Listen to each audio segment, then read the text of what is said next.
Hello students. So in this lecture basically we are trying to understand the band theory of solids and how this band theory help us to understand the electrical conductivity of these materials. Okay, so this is the motivation behind study of band theory of solids to understand the electrical conductivity of materials. Now let us first try to understand how there is a formation of a band. Okay, now as you remember, we have started our syllabus from the basic building block of material, that is an atom. So you all are aware that the atoms have energy levels and the electrons are present in these energy levels. Of course, the electron has to follow the Pauli's exclusion principle. Okay, so if you take an individual atom, then it has discrete energy levels. Okay, because we are taking individual atoms, it has discrete energy levels. We can name the energy level as 1s, 2s, 2p, right, 3s, 3p, 3d, 4s. So these are the energy levels for an individual atom. So if you typically see, then these 1s, 2s, 2p, these energy levels are very close to the nucleus, and that's why we call them as deep energy levels. We call these energy levels as deep energy levels. Then there are some energy levels which we call them as middle energy levels or middle shells, and the outermost energy levels are called as valence shells or valence energy levels or outermost energy levels. Now, depending upon the atomic number, the electron get distributed in these energy levels. Okay, so this is happening about an individual atom. But as you remember that we are talking about the materials, solid material.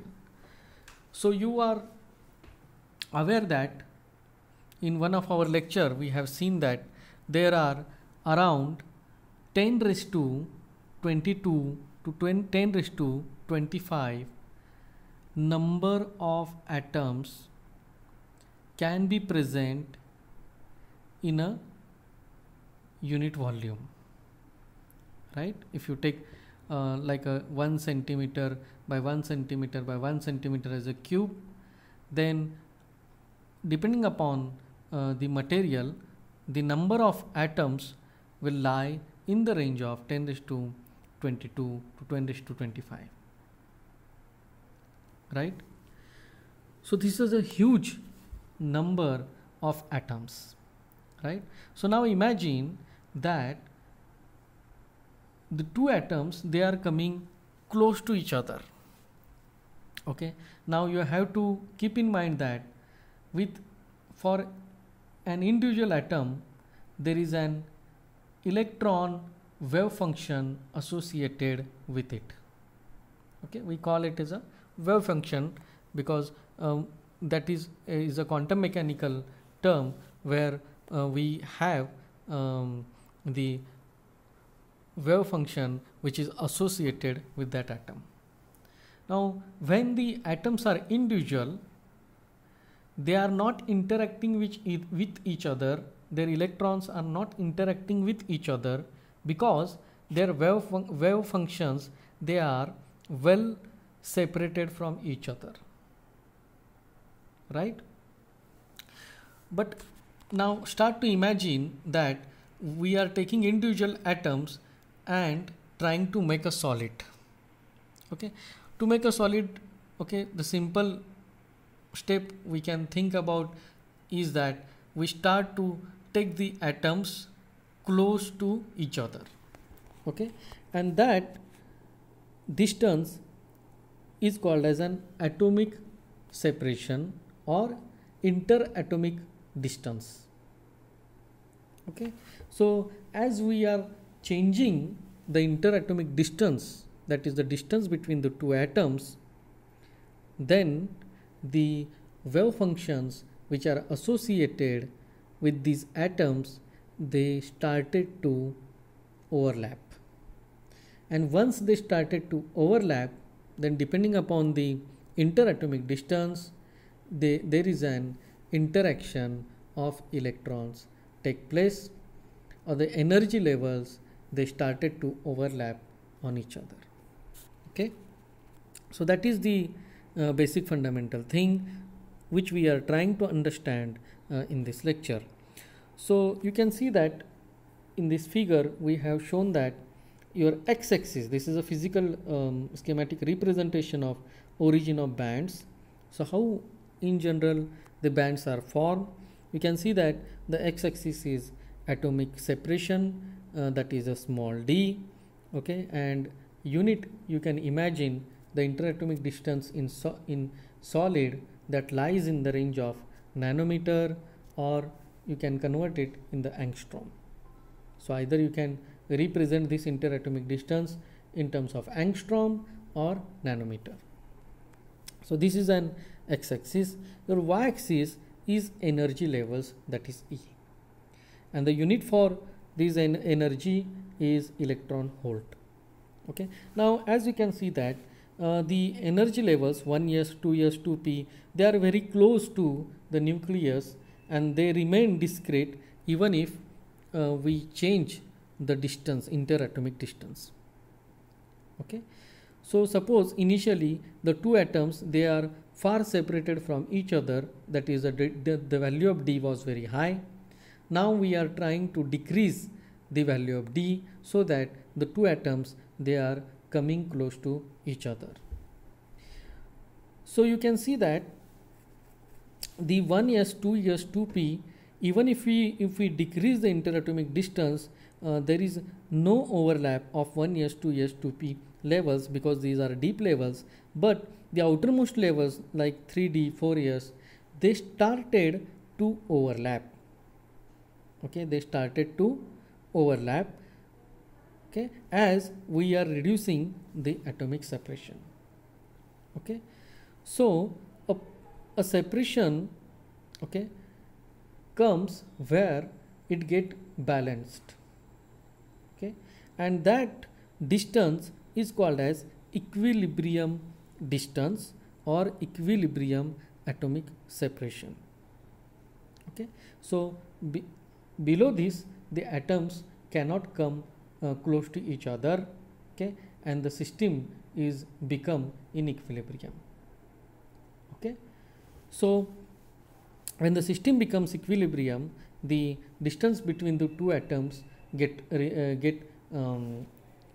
exactly equal to equilibrium atomic separation, and at that separation, whatever is the situation happened in the outermost with the outermost energy levels, that will define whether the material has lie in the category of metal or semiconductor or insulator.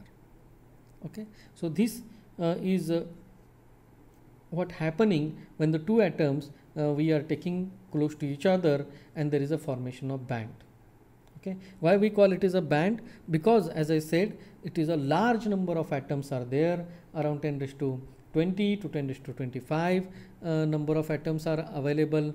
Okay, so in a per cubic volume, so you can imagine that a huge number of atoms are there, and each atom has their energy levels, and therefore the density of energy levels has increased in such a way that it looks like a continuous energy band.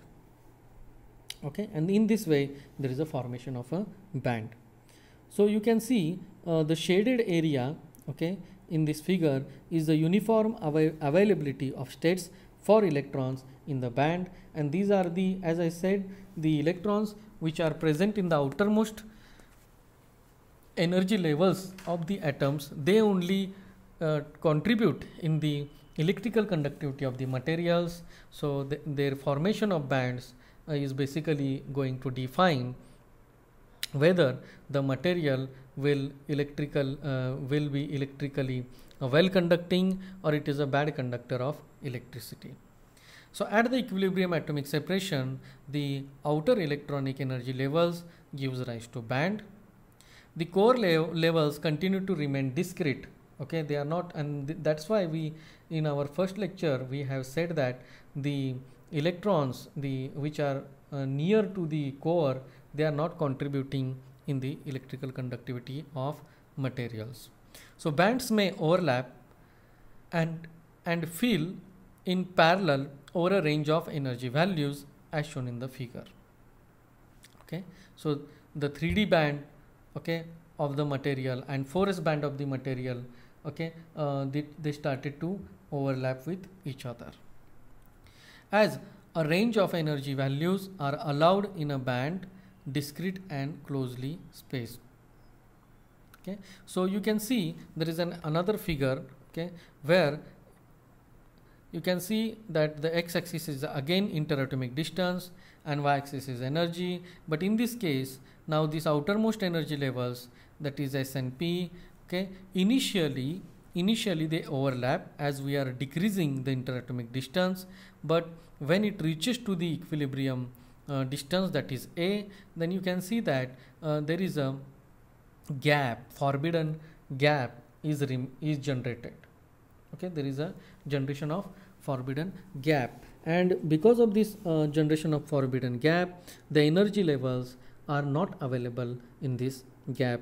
So electrons cannot occupy the state in this gap, okay, in this region, and that's why we call this forbidden gap as band gap.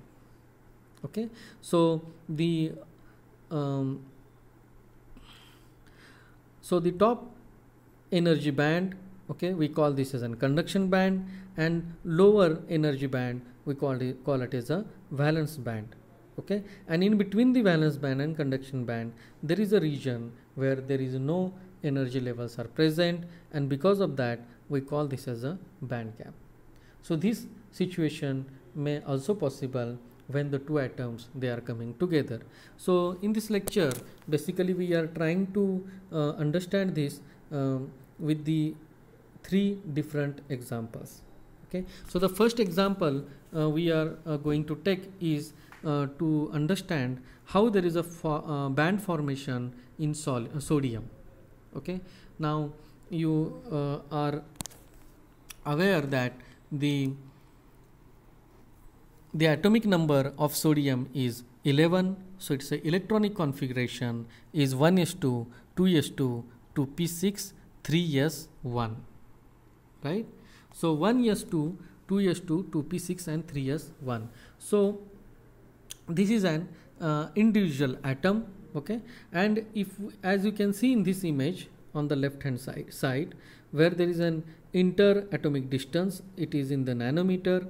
Okay, and y-axis is energy, and as you can see that the 2p, 1s, 2s and 2p, these energy levels they are not overlapping, but this 3s energy level is started to overlap. Okay, it started to overlap, and there is a formation of a band.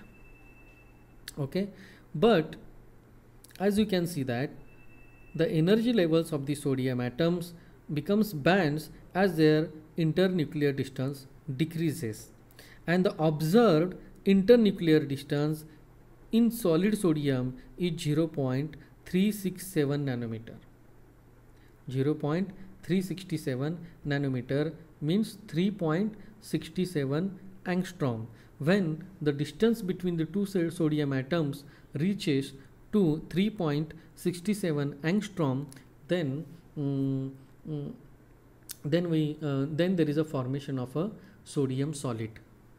Okay, and at that interatomic distance, if we see the energy level, then the 3s energy level is continuous. There is a formation of band for 3s energy levels. On the right hand side, we have shown that because as its electronic configuration suggests that the outermost energy level, that is 3s, it is not completely filled. If it is 3s2, then it is completely filled, but for sodium it is 3s1. Okay, so because the s orbital of the sodium is partially filled, okay, the bands, okay, the 3s band of the sodium solid, okay, is also partially filled. So the 3s energy band in solid sodium is half filled with the electrons, and the Fermi energy EF is lies in the middle of the band. Okay, so if we treat the situation where the temperature is 0 Kelvin, then all the electrons, they try to occupy the lowest energy level states, and because of that the Fermi energy of the sodium is remained in the middle of the 3s band. Okay, and because of this that we say that at room temperature the sodium atom they get this thermal energy, and these electrons which are present in the sodium atom which are below the EF level, they started to occupy the energy levels which is above the EF, and because of that the sodium conducts electricity well, and that's why we call sodium as an metal. Okay, it acts as a metal. Now let us take another example, okay, where we are taking the example of silicon and carbon. Okay, now as far as silicon and carbon is taken, it has a very interesting properties. Okay, you can see that the crystal structure of the silicon and carbon is same. Okay, their crystal structure is same. Okay, how their crystal structure looks like? It is a two interpenetrating face centered cubic. Okay, this is a two interpenetrating face centered cubic. It is shown in this figure. So the lattice, the crystal lattice of silicon and sodium, it looks like this structure. Okay, FCC type. Okay, and the structure of both these material is same.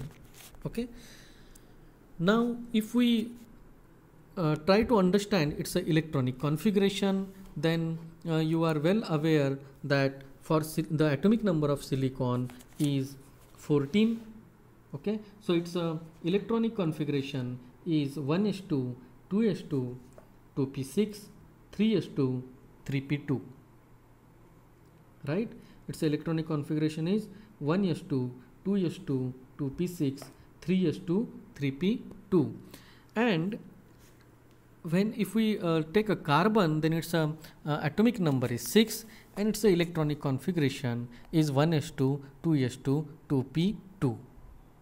Okay, now as we have said, as we have already seen that the outermost energy levels, they are basically overlap with each other, and they basically contribute to the formation of the bands. So the outermost energy levels of silicon is 3s and 3p, right? 3s and 3p. So that is shown in this figure. Okay, and the outermost energy levels for carbon is 2s and 2p.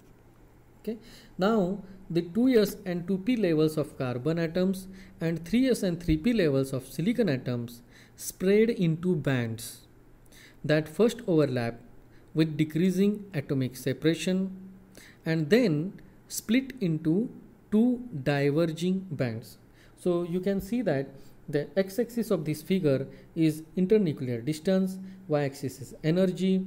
So initially, as the distance is very high, they are well discrete. There are well discrete energy levels, but as we are decreasing the distance between the two carbon atoms or between the two silicon atoms, then we have seen that their outermost energy levels, they first overlap with each other. Okay, so you can see that the middle portion where initially there are 2n levels and there are 6n levels, and as we are decreasing the internuclear distance, then there becomes 8n levels,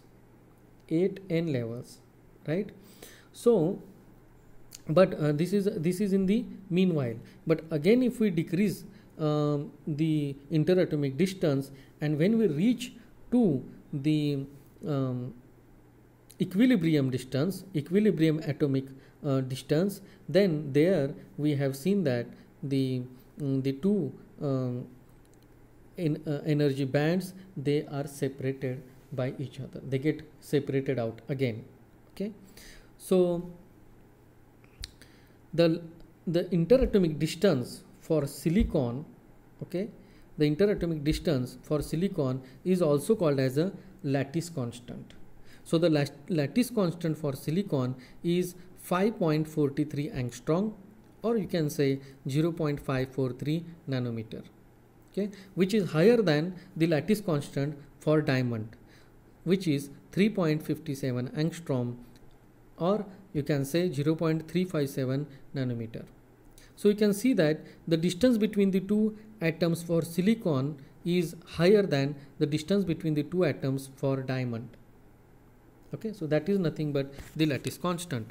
Okay, so if you put a line in the upward direction, then for silicon you can see that the gap between the conduction band and valence band, okay, because it is gets splitted into 4n levels of conduction band and 4n levels of valence band, you can see that the gap is smaller between the valence band and conduction band, and it is in the range of 1 electron volt. Okay, so that is a forbidden gap. This is a forbidden region where for silicon, and it is equivalent to 1 electron volt, right? But even if the carbon has same crystal structure, okay, it's a because it's a lattice constant is smaller, 3.57 angstrom. Okay, if you put a line at that number on the y-axis, in the vertical line, if you put on the y-axis, then you see that for carbon this forbidden gap is remain very big. Okay, and that is equivalent to 6 electron volt. Okay, that is equivalent to 6 electron volt. Okay, this is a huge energy. Okay, so for silicon we have seen that in one of our last lecture we have seen that when there is at room temperature, okay, because of this Fermi-Dirac distribution, some of the electrons they occupy, they can jump into the from valence band to the conduction band. Okay, but this in case of carbon, this gap is too big, so that even if we at room temperature, no electron can jump from valence band to conduction band, or even if you apply a very high electric potential, even that energy is not sufficient to take an electron from valence band to conduction band. And that is the reason that the band gap for carbon is higher as compared to the silicon, and that is the reason that the carbon is remain as an insulating material, particularly diamond. I am not talking about the allotropes of carbon here. We are taking the bulk material, and particularly case of diamond. So diamond is electrically insulator, but silicon is a semiconducting material, so it is a good conductor of electricity. Okay, with slight energy, with slight external energy, supply of energy, the silicon can conduct the electricity. So we call this as a semiconducting material. So the lower band is occupied by valence electrons, and the upper conduction band is remain empty. Okay, at when the temperature is 0 Kelvin. So the energy gap between the band depends on the interatomic separation. So what this is give you, because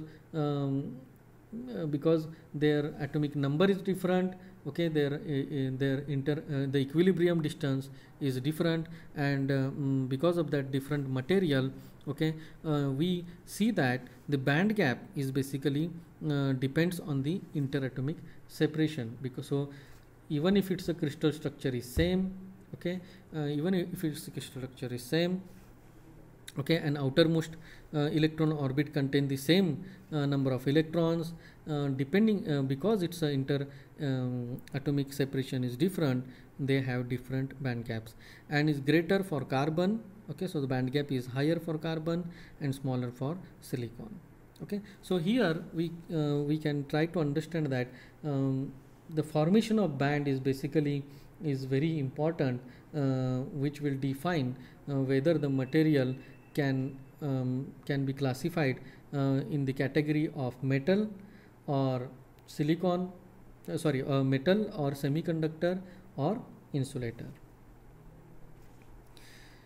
So this can also be represented with the EK diagram. So just I'm not going into detail how this EK diagram has been come, okay, and why the shape is like this. I'm not going in the detail of this, but we will try to just to understand that how EK diagram looks like for metal and semiconductor. So this is a comparative plot of E versus K for metal and semiconductor. So A is the figure which is basically plot of energy, okay.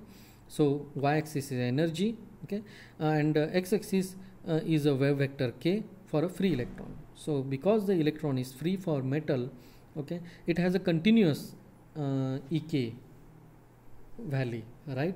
It has a continuous EK value, and all the energy levels are there to occupy the electrons. So that is the case of metal, whereas the case for B, you can see that is a plot of energy versus wave vector for an electron in a monoatomic linear lattice. So this is a model where you can consider that this is a monoatomic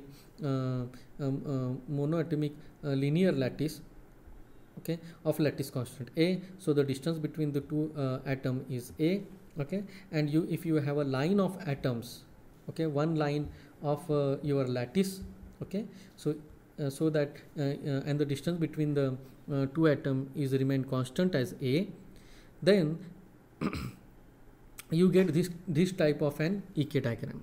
Okay, you get this type of an EK diagram where you can see that the EK diagram is continuous from origin to point A, okay, where the value of k is pi by a, right? And but after the for energy, okay, some band, some region is forbidden region, okay, where the energy levels are not present. So from B it again continues forward. Okay, so this is a EK diagram for semiconductor material where the energy gap is represented with Eg, and this is the first Bragg reflection at K, which is equal to plus minus pi by A. Okay, so on the left hand side and right hand side at plus minus pi by A, you can observe that there is a forbidden energy gap, and other gaps are found at plus minus n pi by A for integral values of n. Okay, so this is the EK diagram for semiconductor material. So if you really calculated the band structure of some material, then it looks very complicated. Okay, so you can see that you can see this image, okay, where the band structure of silicon is calculated by simulation.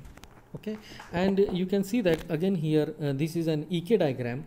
This is an actual EK diagram for silicon material, solid material. So in the last slide what we have seen is for particular line of monoatomic line of lattice, okay, where the distance is a, but okay, but here you can see that if it is a three-dimensional lattice, okay, for silicon as a silicon material, if we try to calculate its EK diagram by using this simulation, then you will the figure looks like this. Okay, so here you can see that the wave vector is again the x-axis is represented with the wave vector k, and what you can see that there are special high symmetry points or lines in the Brillouin zone, and they are assigned with the labels, that is gamma, delta, lambda, right, sigma. Okay, so these are the Brillouin zones. Okay, and at that Brillouin zones basically these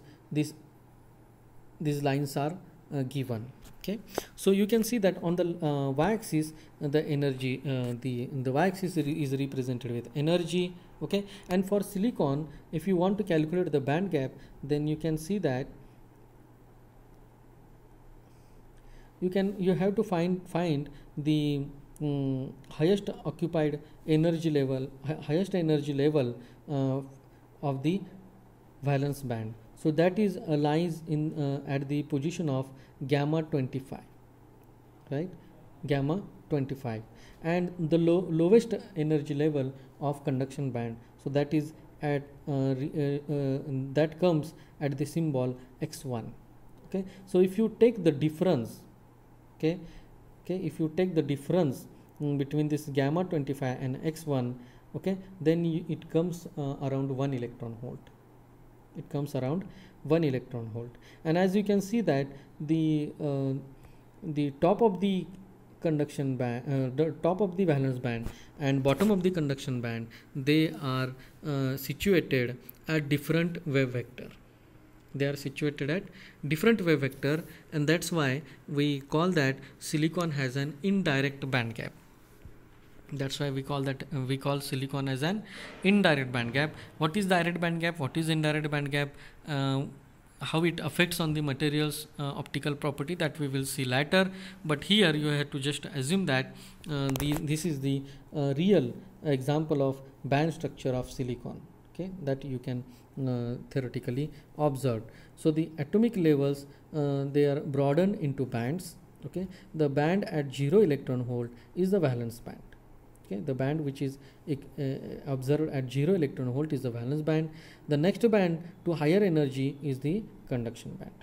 Okay, that is I have shown at x1. Okay, that is at the conduction band. Okay, and derive from the outermost electronic states in atomic silicon. So that is derived from the outermost electronic configuration of the silicon, as we have seen in the previous slides. So a simplified, but this looks very complicated, right? So just to understand the metal, semiconductor and insulator, the simplified energy schematics of energy bands in metal, semiconductor and insulator is shown like this. Okay, this is simplified version. Okay, so in metals the valence band is either partially filled, if you take the figure A. Okay, then as you can see this is the case for metal, where the valence band is either partial filled, like an example of copper or sodium, where we have seen that the valence band is partially filled, or the valence and conduction bands they overlap. It is also possible that the valence band and conduction band they are overlapping. Okay, so that happens for the case of magnesium. Now as far as insulator and semiconductors are concerned, completely filled valence band and empty conduction band. So their valence band is completely filled.